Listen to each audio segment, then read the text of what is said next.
Welcome back. All right. Now, hopefully you've gone through slides 1 through 3 and then went through 4 through 8. And so now we're going to cover in this video slides 9 through 12. Bringing it home. Okay? So the first 3 slides, just to recap, let's just go over a recap real quick. The first 3 slides was all about, let's see if I can blow this up for you guys, was all about getting that emotional connection. Remember, a sale is 80% of the sale is emotional, 20% is rational. So we covered basically the title slide, the problem, and the solution. At that point, the investor should be going, wow, this is an amazing idea. I love this idea, okay? And then now the rational questions come out. But like, who else is doing this competition? How big is that market? Why hasn't anyone done it? Those things, right? That's slides 4 through 8. So those are your rational ones. Those are the facts and figures that confirm that this whole thing is a great idea. It's a great business opportunity, okay?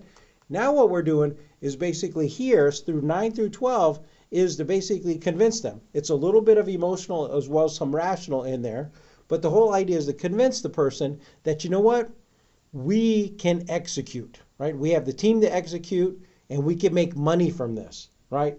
But we need to invest now, right? So we're trying to create some sense of urgency, getting them to believe that we know how to execute and that if we had some money, we can get this thing going now, okay? So that's really the intent of these slides 9 through 12 here, is to get them to believe and understand and then move forward. Okay.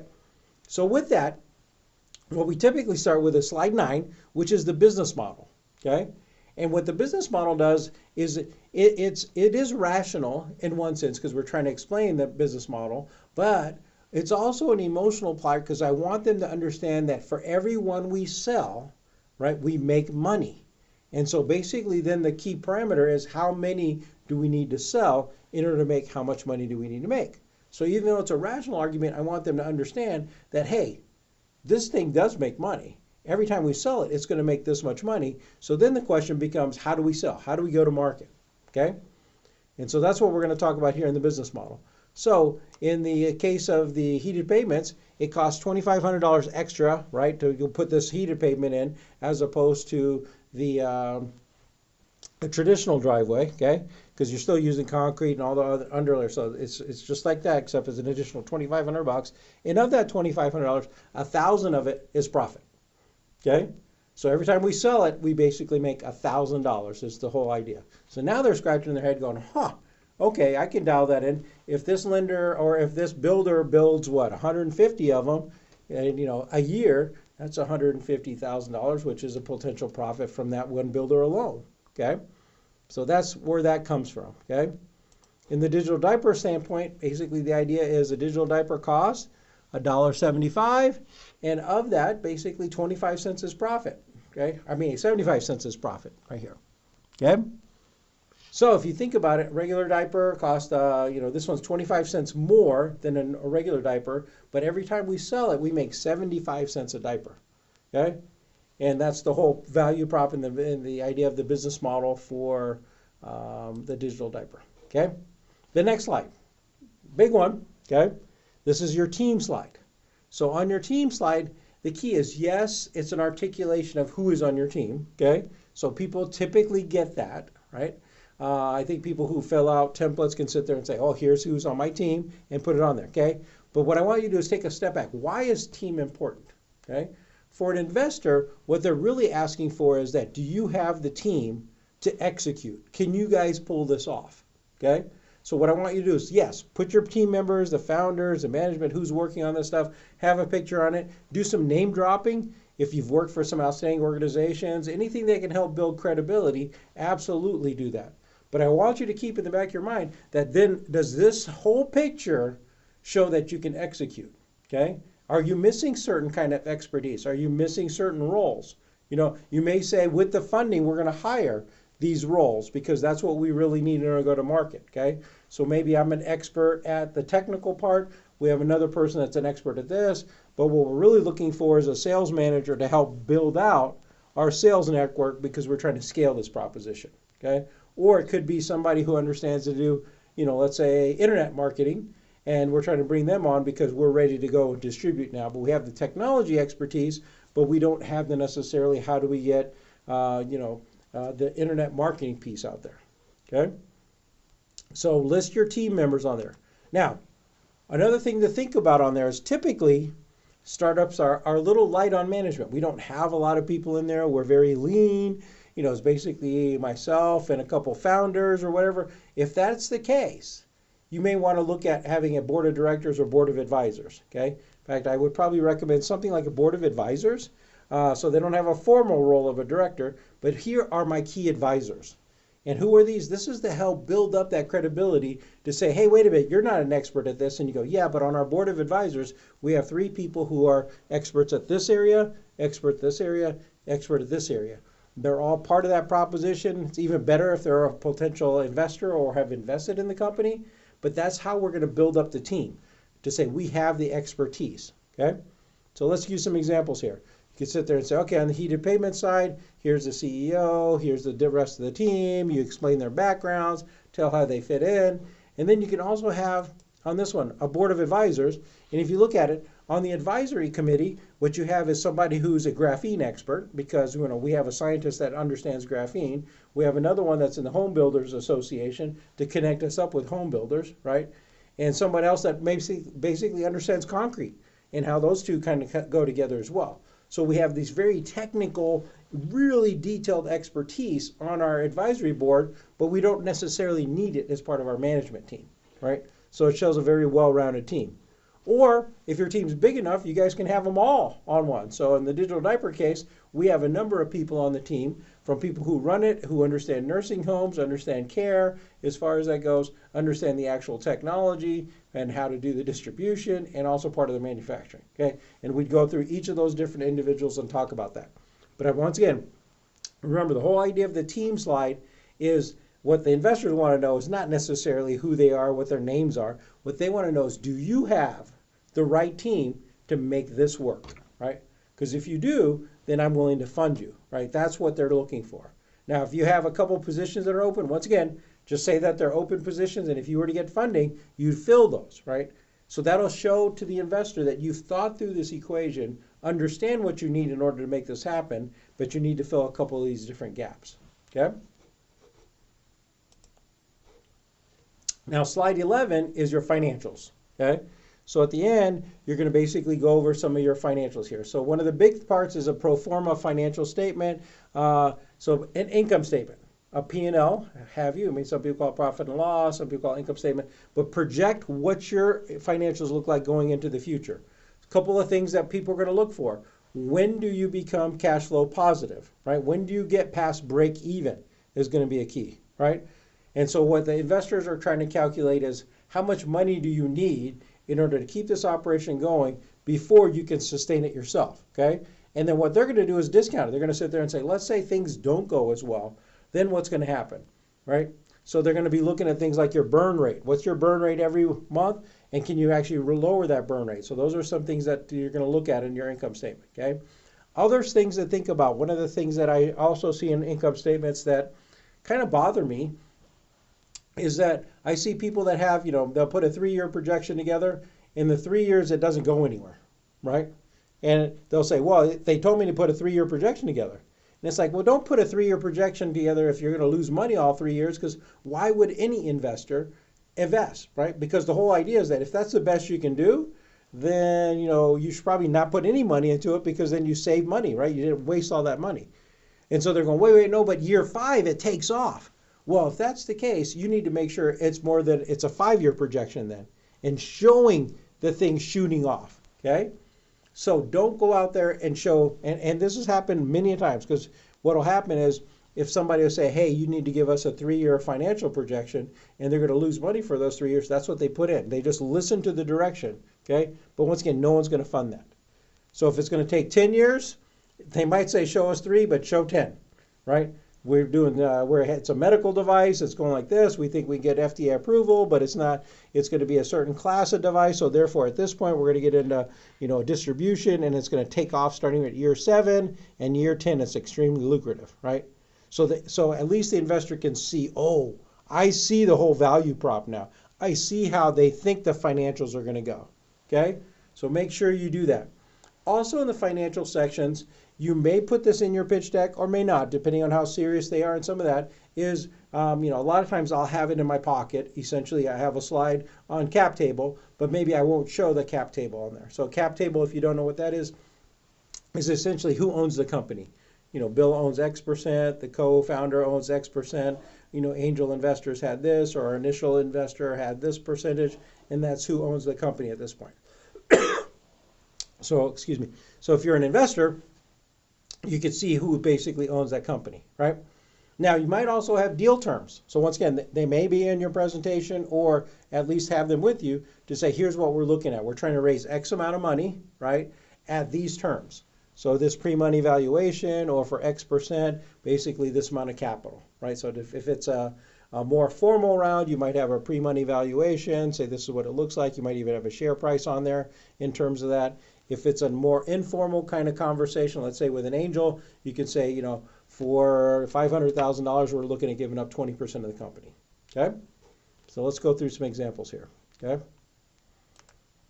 So from a financial standpoint, this one, once again, I would recommend having detailed financials in Excel, okay? Because what will probably happen is in the presentation itself, you're just covering a very high level, okay?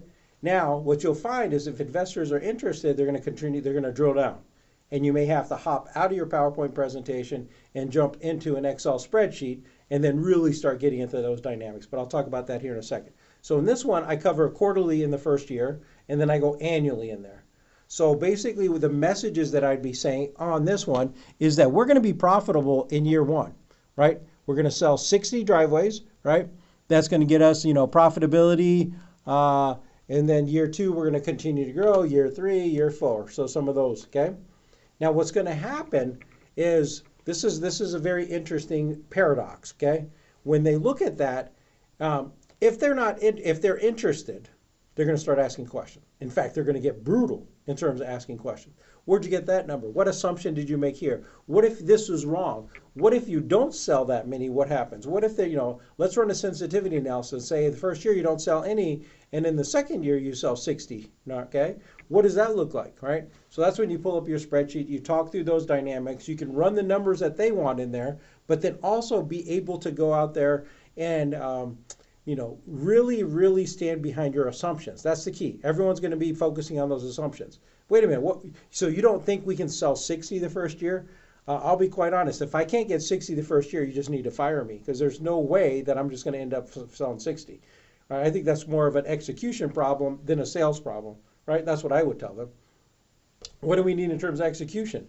And then I'd go, execution is actually probably the easier part of that equation, because we actually use a contractor that knows how to put out concrete. We'll put on our layer, hook it up, get an electrician, so we can actually scale, because we don't need to have all those skill sets to make that happen. So I think based on, the people that we have, we can do 500 in a year already with the people that we have. And so therefore, 60 to me is, I don't want to say it's a conservative number, but it's the number that we want to shoot for the first year. But if you want to look at my stretch goal, it would actually be 120 my first year. That's where I'm really aiming. Okay? And then you pull up the spreadsheet, you go through there, they keep on asking different questions. Okay? You can have, and so this is an example of more of an offering. Okay?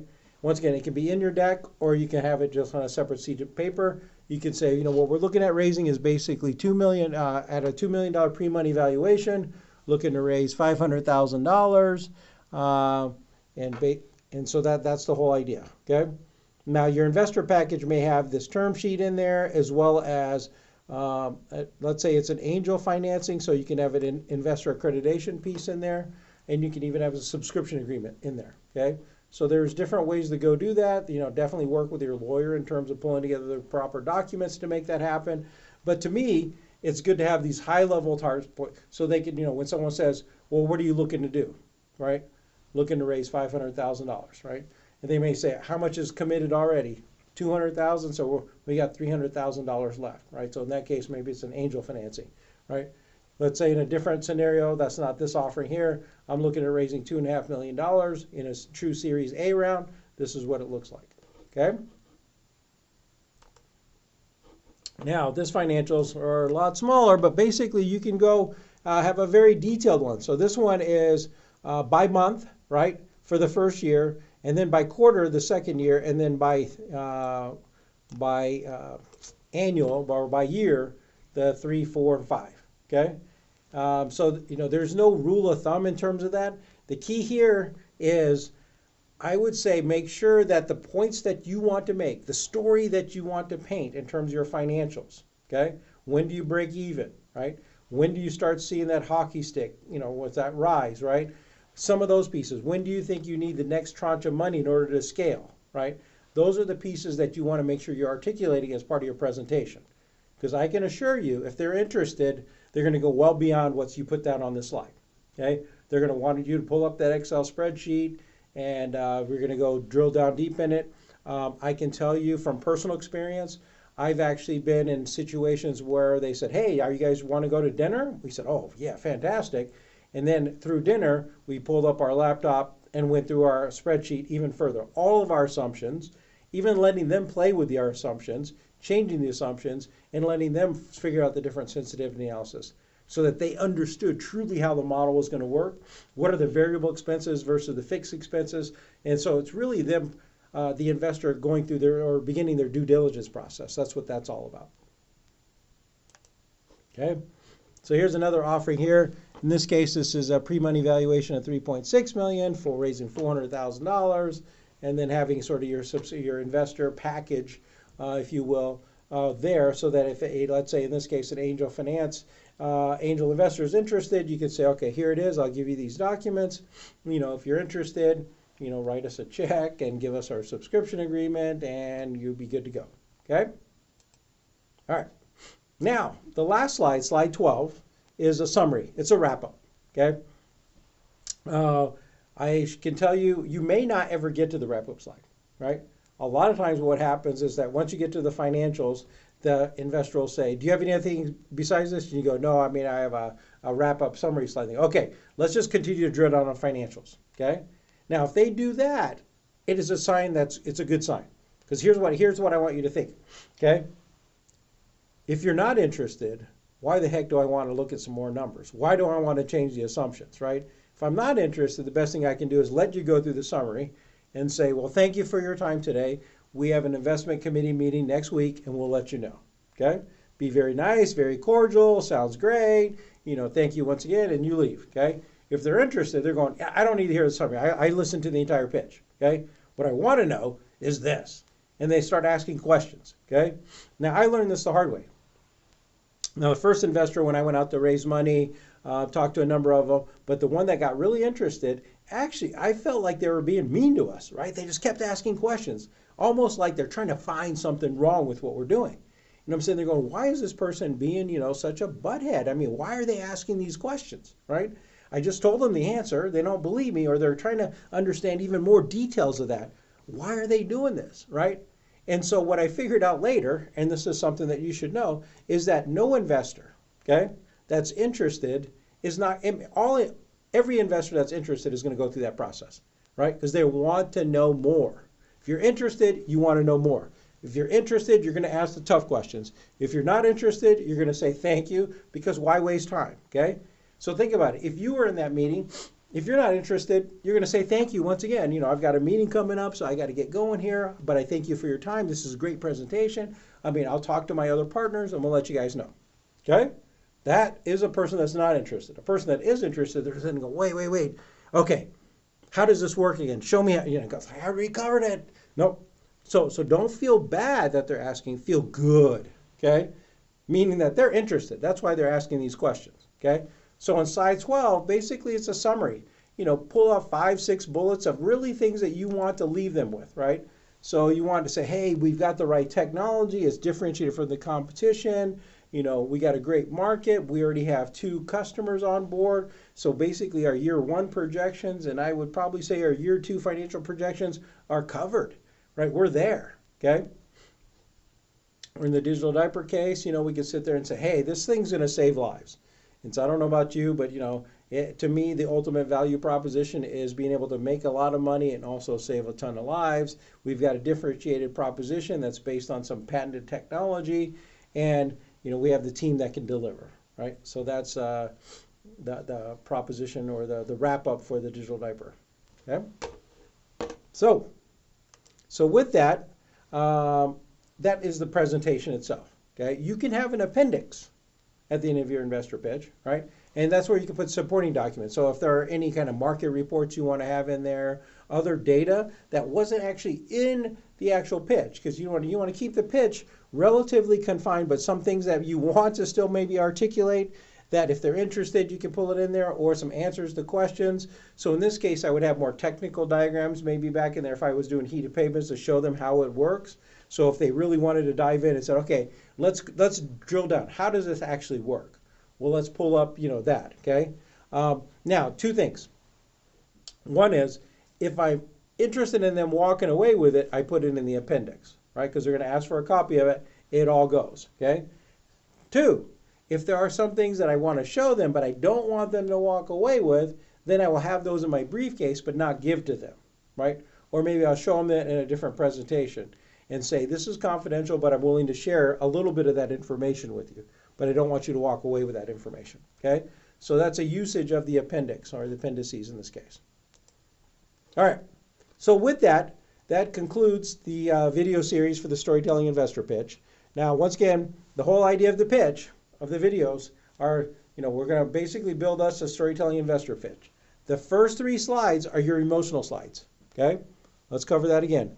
The title slide, wow, this is interesting, right? Turns their attention onto your business, okay? What problem? Wow, that's a significant problem. Here's our solution. Oh my God, that's amazing. It is an incredible business idea, right? Now the rational questions come up. How big is that market? Why hasn't anyone done that before? Who is the competition, by the way? It's a big market, so there's got to be some competitors doing that, right? Where are you with your product? Are you ready to release it? How far away are you from release, okay? And then what's your go-to-market strategy? Show me that you know how to get customers. How are you going to get customers? Now, once you get here, they're going, wow, this is an amazing business idea, along with this truly is a business opportunity. This thing can make money, and you've answered all the questions. Now the question is, do you have the team to execute? Can you make that really happen? Can we make money from it? If it goes south a little bit, can we still recover? What's the financials look like? And then what are my terms for investment? Okay, that is the Storytelling Investor Pitch.